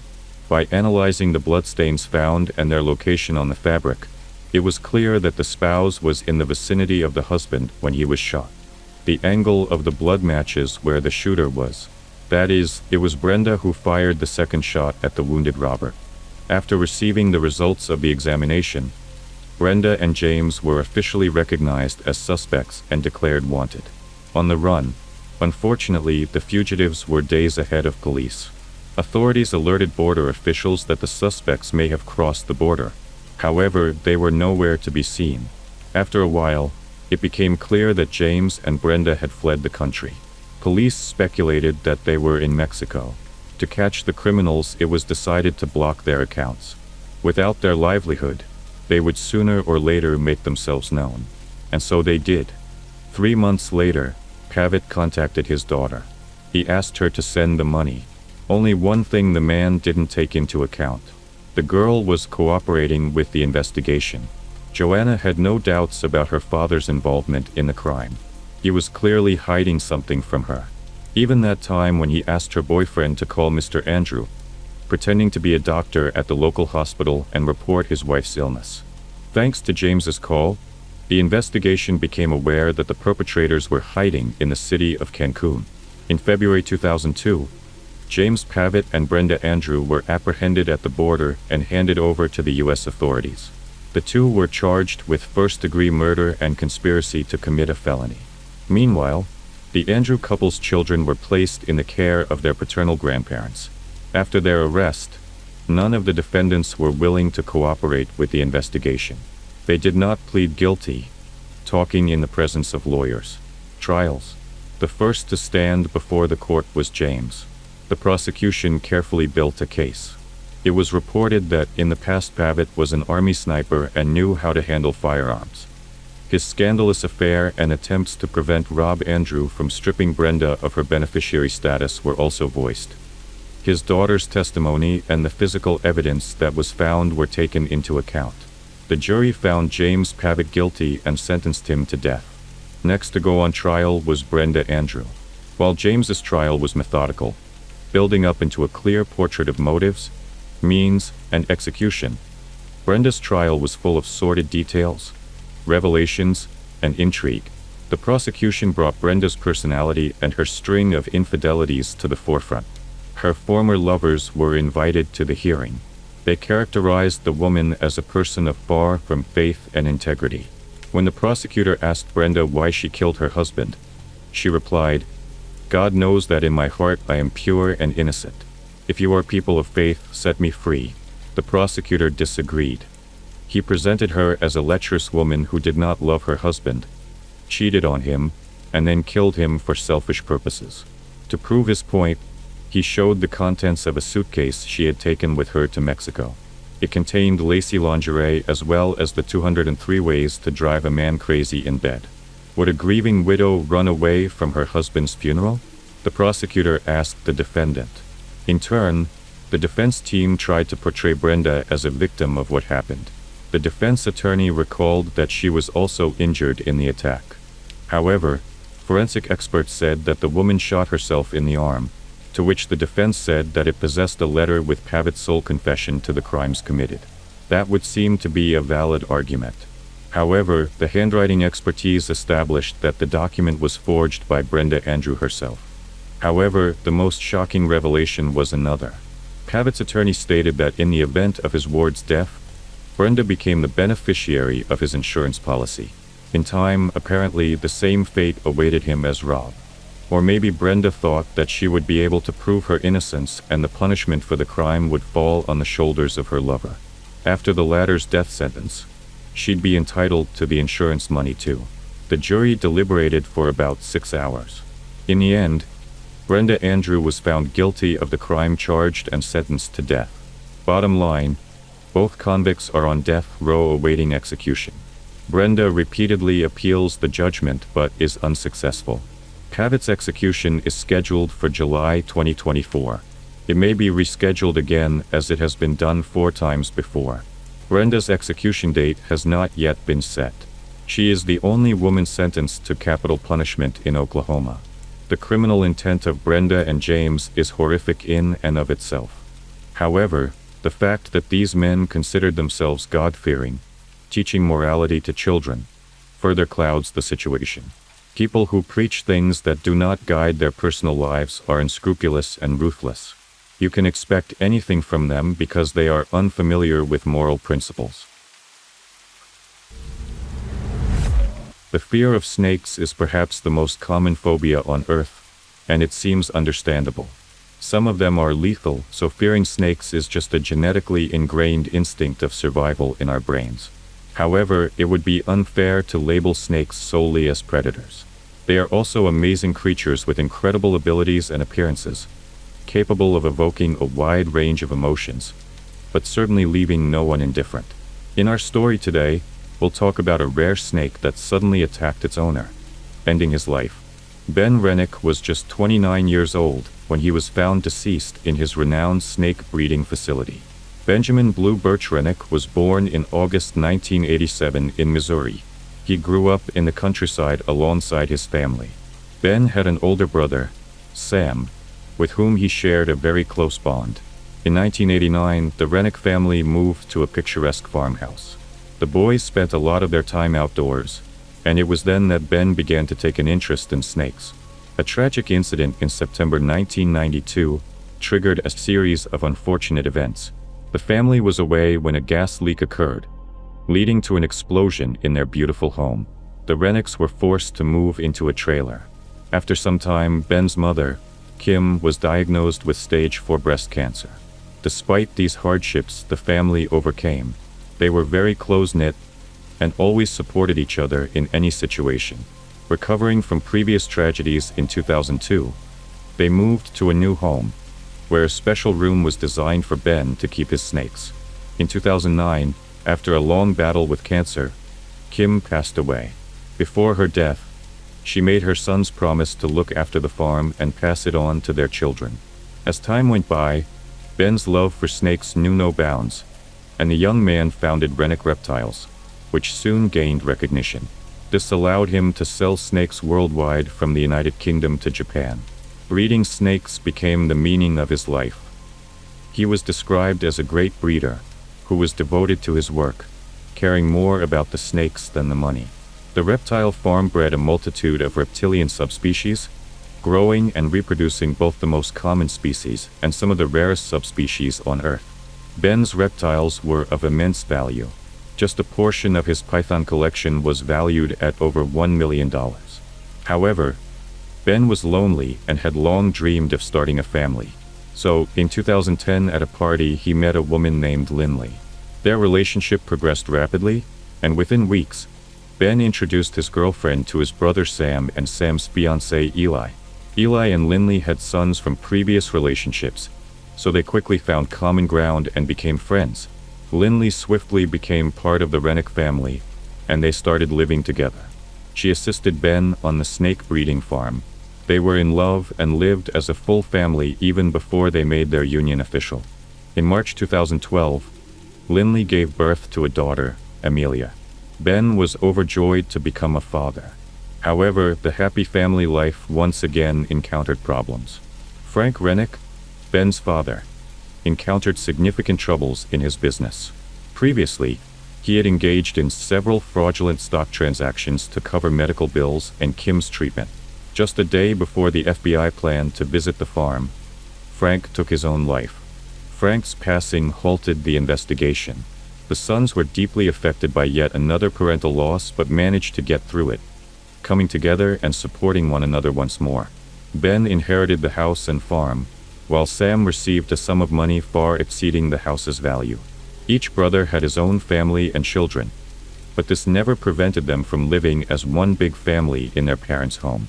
They lived together, and Sam, without hesitation, spent his inheritance on repairing the farm. Initially, everything was fine, but soon financial disputes caused a rift between the brothers. After their father's death, Ben focused on his business and his family. He decided to formalize his relationship with Lindley. On April 14, 2014, they married, making Lindley a full-fledged member of the Rennick household. Lindley and Ben opened a second business, a spa called Essentia Spa Incorporated, but the business Lindley managed faced financial difficulties. Ben and Lindley often argued about finances. Lindley worked hard but not enough to cover the salon's expenses. At the same time, Sam and his wife also faced financial challenges. Ben allowed them to sell some of the furniture in the house. Lindley disapproved, leading to a rift between the families. The relationship was irreparably damaged. Ben decided to improve the family's financial situation by arranging to sell some rare reptiles for a significant sum. However, the deal fell through due to a tragedy that occurred on the farm. On June 8, 2017, Lindley walked into one of the farm's barns. There, on the floor in a pool of blood, lay Ben. Lindley called his brother Sam for help and dialed the emergency number. She reported that she had found her husband unconscious on the ground. During the conversation, Lindley dropped the phone and ran outside. Sam continued the conversation and confirmed that his brother was dead. Sam suggested that a snake might be to blame for what had happened. Montgomery County Sheriff's deputies were called to the snake breeding facility. For the first time in a long while, law enforcement officers were afraid to enter the farm, facing the prospect of encountering over 3,000 snakes and conducting an examination of a man lying in blood, wary of a possible attack from a deadly viper believed to be the assailant. However, when Coroner Dave Colbert arrived and took a closer look, he discovered a shell casing on a shelf at eye level. This was something far more sinister than a venomous snake bite. Shell casings were found near the body, but no weapon was discovered. The assailant had shot Ben multiple times in the back and head. None of the relatives heard shots or saw the attacker. Sam and Lindley were taken to the sheriff's office for questioning. Lindley suggested that Sam might be involved in her husband's death, even citing a motive.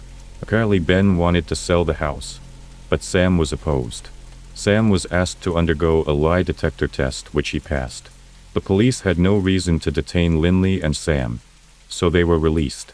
The investigation into who might have wanted Ben Rennick dead began. Various theories were proposed, the first being robbery, but it remained unconfirmed as none of the rare snakes were missing and all valuable items remained untouched. Just days after the demise of Ben Rennick, police interrogated Lindley. They tested her hands and clothing for gunpowder residue, but the results came back negative. Following her husband's funeral, Lindley ceased communications with Sam and Eli. She sold her husband's business, inherited the house, and sought to claim a life insurance payout for Ben worth $1 million. After receiving the insurance money, Lindley planned to sell the Rennick family home for $740,000. Sam's family was notified about the eviction. Upon discovering the rapid insurance claim and business sale following her husband's passing, Sam Rennick suspected his brother's wife in the tragic event. Sharing his suspicions with investigators, Lindley was called in for another interrogation. There, she admitted to having complex relations with Ben and occasionally meeting with a man named Eric. Eric had an alibi, so he was excluded from the list of suspects. Lindley's admissions were startling. It turned out, about 3 years after their marriage was officially registered, she was unfaithful to Ben, with at least 2 different men.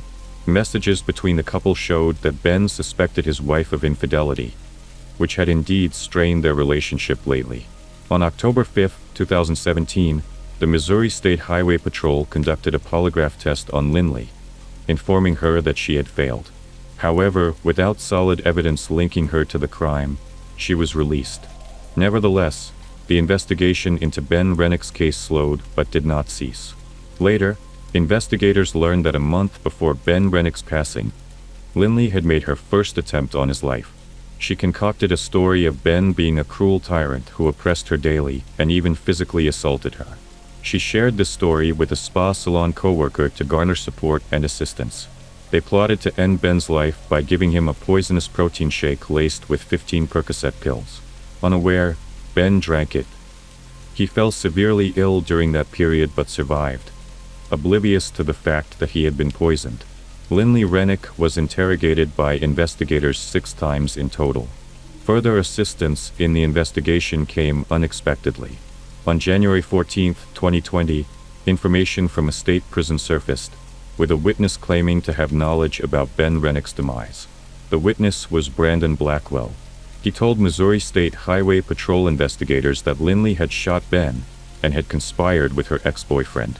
Brandon mentioned that he had dated Lindley while she was married to Ben. 1.5 years after Ben's death, they had a child together, but by 2019, they had separated. Brandon claimed that Lindley confessed the act to him.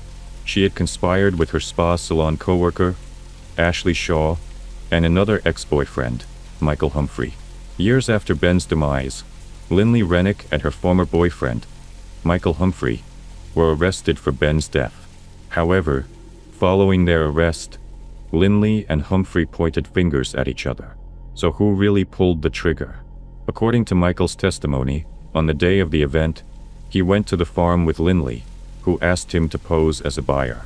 He put on gloves and was supposed to shoot Ben but couldn't do it. Eventually, Lindley took the gun and shot her husband herself. The investigation into Ben Rennick's death continued for 3 long years. On January 16, 2020, arrest warrants were issued for Lindley Rennick, Michael Humphrey, and Ashley Shaw. Ashley was offered immunity in exchange for her cooperation, and she testified against her boss. The former spa salon employee shared that Lindley had complained about her husband and convinced her to assist in a plan. She claimed that Ben was constantly belittling, demeaning, and even physically harming her. Fearing divorce would lead to Ben gaining custody of her children, Lindley decided to eliminate him, planning together to poison him with a lethal cocktail. During questioning, Lindley and Michael accused each other of Ben's demise.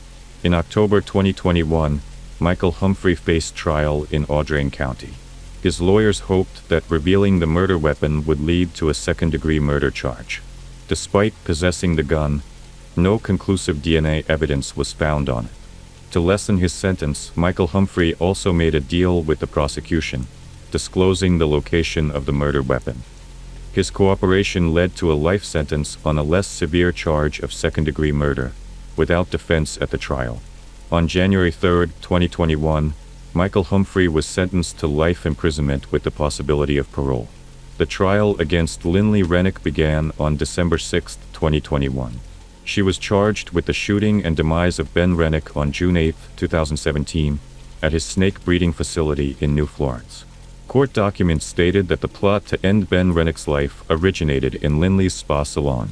The probable cause statement mentioned that Ben was aware of Lindley's financial troubles and that Lindley feared Ben could take her children away, leading her to fabricate a story of domestic abuse. The first attempt to end Ben Rennick involved a protein shake laced with narcotics. Search warrants for Ben and Lindley Rennick's Facebook accounts confirmed the protein shake story and Ben's awareness of Lindley's financial issues. The court hearing detailed the events of the day Ben Rennick was killed, fully reconstructing the sequence of events through cross-examination. On the day of the incident, Michael Humphrey picked up Lindley from the spa salon, while Shaw sent text messages from Lindley's phone inside the spa to conceal their true location and mislead the investigation. According to court documents, Humphrey intended to end Ben's life, but asked Lindley to do it. After firing shots, Humphrey collected most of the casings, but missed some in his haste. He also disposed of Lindley Rennick's clothing after returning to the spa, where Lindley took a shower, which helped avoid detection of gunpowder residue on her hands and clothes on the day of the incident. Defense attorney Catherine Berger asked Lindley Rennick to share her personal and family history, education in massage therapy, relationship with ex-boyfriend Michael Humphrey, work history, and the lead-up to her marriage with Ben Rennick, portraying the suspect as a victim of domestic violence. However, no evidence of such violence was found, undermining this defense narrative. Michael Humphrey was part of a group that allegedly planned to end Ben Rennick's life. Lindley Rennick described her relationship with Humphrey as codependent, involving his drug dealing and her addiction. Lindley Rennick ended her relationship with Humphrey at the end of 2010. According to previous witness statements, she reconnected with him about a month before Ben Rennick's death. Lindley Rennick denied the prosecution's allegations related to the supposed plans to end Ben Rennick's life, including the alleged failed attempt to poison Ben with a protein shake containing narcotics. The couple was experiencing both financial and marital difficulties. The spa center was failing, and contractual deals for selling snakes had yet to yield financial benefits. In court, Lindley admitted to having extramarital relationships with various men, for which she expressed deep regret. By the time Lindley considered discussing divorce, she was unsure who to turn to, given her father's divorce history and his firm views on divorce and affairs. Wanting someone to support her in her conversation with Ben, she reached out to past boyfriends, leading to a reconnection with Michael Humphrey. During cross-examination by the prosecution, Lindley admitted to willingly participating in her husband's death and intentionally concealing Michael Humphrey's involvement. Due to marital difficulties, including disputes, alleged physical and sexual abuse by Ben, and the stress associated with his snake breeding business, Lindley feared him and was concerned about his mood when she would bring up the topic of divorce on June 8, 2017. Hence, she brought Michael Humphrey to the farm that day. She claimed her presence at the farm was not to end her husband's life, but to request a divorce. Lindley said she took some trash from Ben to dispose of. Then she entered the nursery, where she saw Humphrey and Ben finishing washing their hands. Lindley recounted not being able to hear their conversation, focused more on how to tell Ben she wanted a divorce. Lindley's voice trembled as she described seeing Humphrey draw a pistol and shoot her husband. Ran up to me and pushed me towards the car, Lindley testified in court. Reality hit when she returned to the snake breeding facility and discovered Ben's body. Lindley called Ben's brother, Sam, who arrived. They checked for a pulse and whether Ben was breathing, thinking he might still be alive. Lindley expressed regret for not telling the police then and there that she had been at the breeding facility earlier with Michael Humphrey and not sharing her version of events. As she was suspected in her husband's death, the life insurance policy Ben Rennick had taken out years earlier could mean a payout of $1 million. Lindley waived her rights to this money. Ben Rennick became the beneficiary of a trust after his father's death. His assets went to Ben Rennick and his children, not Lindley. Nonetheless, Lindley received money she had contributed to the trust and a scholarship for her daughter. Lindley confessed she sought support, so she shared her version of events with her then-boyfriend Brandon Blackwell. However, that relationship ended as soon as Lindley had Brandon's child.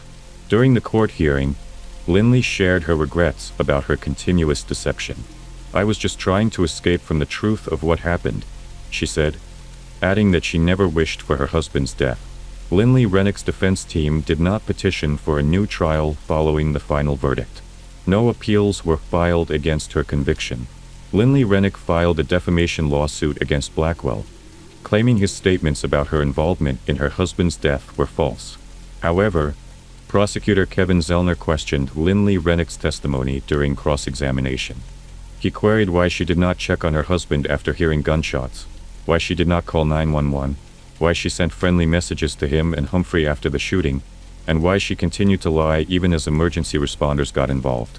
Rennick admitted to suggesting the police consider Ben's brother as a suspect. Often tearful and somber during her testimony, prosecutor Zellner portrayed her as a mastermind, albeit a clumsy one. He described her as cruel enough to accuse the deceased's brother, saying during his rebuttal, "Do you know how cold your heart is?" During the sentencing for second-degree murder and armed criminal action, Lindley Rennick broke down. She did not admit her guilt. On December 9, 2021, she was found guilty of second-degree murder. The 33-year-old Lindley Rennick was sentenced to 13 years for murder and an additional 3 years for armed criminal action. In January, Judge Kevin Crane handed down a total sentence of 16 years. The sentence outraged Sam and other relatives of Ben. They believed that Michael and Lindley deserved life imprisonment, as they were both as guilty as any other co-conspirators. Sam Rennick's final words expressed complete disappointment. He was astonished that the life of a person in Missouri could be valued at just 13 years. Ben Rennick was a young man full of hope, with a potentially bright future. Due to the actions of one woman, he and Sam found themselves in a difficult situation, now unable to mend their relationship. Yet, the great snake breeder, Ben Rennick, continues to live on in a way he would surely have appreciated. He became famous for breeding a new snake species named after him. The reptile community was shaken by Ben Rennick's death and wanted to help. They collected and donated money to support Ben's family. Ben's valuable snakes were dispersed and sold to various reptile experts and enthusiasts, while the main snake in Ben's life was sentenced to 13 years. And we may never truly know who actually pulled the trigger, as this story is filled with the lies of the most vile and despicable reptile, Lindley Rennick. If you made it this far, thank you for staying with me until the end. I hope the stories gave you something to think about, or dream about. Sleep well, stay safe, and don't forget to subscribe. Good night.